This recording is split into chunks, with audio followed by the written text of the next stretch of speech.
What is the true meaning of independence? Is it a sign of freedom, fairness, equal rights?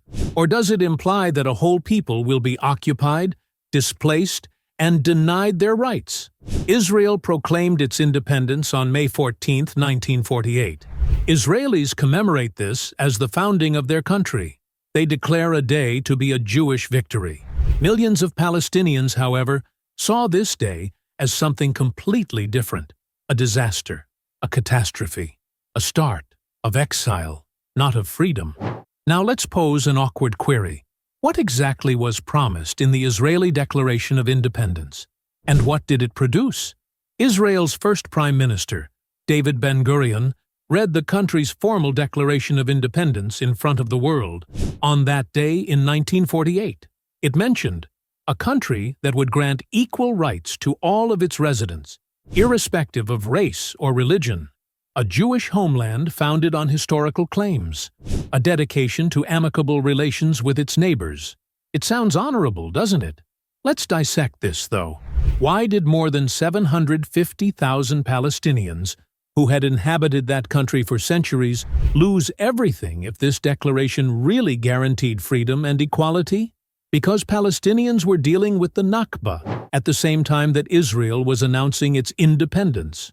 In Arabic, Nakba signifies catastrophe, and it was precisely that. Following the establishment of Israel, more than 750,000 Palestinians were forced from their homes between 1947 and 1949. Over 500 communities were devastated. Whole towns were removed from the map. Many of these individuals believed that after the war, they would return, believing that their houses, their land, and their history would still be there when they returned.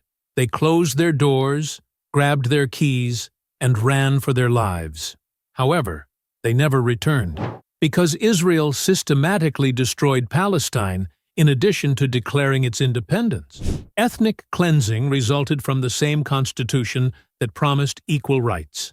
Massacres, forced relocation, and the devastation of entire communities were all ordered by the same officials who professed to want peace. The descendants of those exiled Palestinians are still without a state to this day. Unable to return to their former homeland, millions of people reside in refugee camps in Syria, Jordan, and Lebanon. So, let's ask, was this independence a reality? Or was it a new name for colonialism? Let's examine the events that followed 1948. Israel expanded beyond the territory that the UN had divided for it. It continued to grow. Israel seized 78% of historic Palestine in 1948, far more than was allotted to them. 1967. During the Six-Day War, Israel took control of East Jerusalem, Gaza, and the West Bank. Today, illegal settlements constructed on occupied Palestinian land are home to more than 700,000 Israeli settlers. Nevertheless, the world continues to refer to Israel as a democracy. Consider this: how can a nation claim to be a democracy if it is in charge of millions of people who are not allowed to vote? How can a country that was founded on the eviction of another people maintain its moral superiority? Given that its policies are based on occupation, how can Israel make peace promises? Because, let's be honest, Israel continued to expand after 1948. It didn't stop. And unless the world holds it responsible, it won't stop. Let's fast forward to today. Does Israel still look like the democracy it purported to be 75 years after its declaration? Let's examine the information. The 2018 nation-state law declares that non-Jews are second-class citizens of Israel because it is a Jewish state. Differing legal systems. Palestinians in the same region are subject to military rule, while Israeli settlements in the West Bank are governed by Israeli civil law. The ability to move freely? If you're Israeli, that is. Palestinians must contend with roadblocks, checkpoints, and military rule over all facets of their existence. Gaza? 2 million Palestinians reside in this open-air jail under an Israeli-imposed embargo, with little access to electricity, water, or medical care. Does equal rights sound like this? Or is it reminiscent of apartheid? In actuality, Israel has been constructing a system of racial superiority for decades, while defending it with democratic rhetoric. Nevertheless, international organizations, Western media, and American politicians ignore it, since Israel is more than just a state. It's a power project, and world leaders care more about sustaining that enterprise than they do about the rights of those it affects.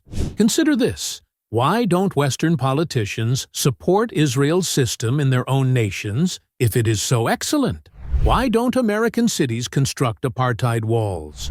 What prevents Europe from establishing military checkpoints between communities? Why doesn't the West claim security when depriving a whole ethnic group of its rights, since they are aware that it would never be approved? They are aware of the error. Nevertheless, they defend it when it occurs in Palestine.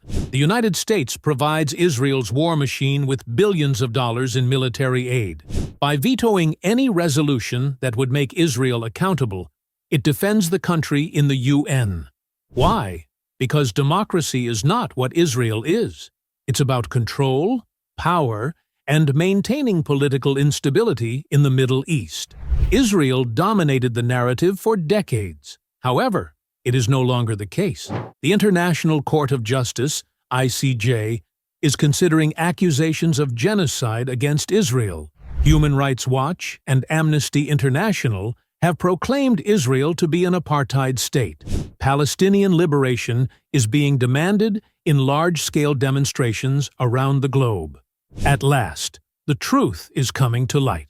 The entire globe is observing. Let's now pose the last query. Why does Israel continue to depend on occupation, apartheid, and war for its survival if it was genuinely built on equality, peace, and democracy? Because ethnic cleansing is not a foundation for independence. It is oppression, and there is no need for more excuses in the world. Justice must be served. For Palestine, for mankind, and history. And justice is on the way. Tell the truth. Raise your voice against oppression. Demand responsibility, since the world is beginning to awaken. Furthermore, Israel's story is unraveling,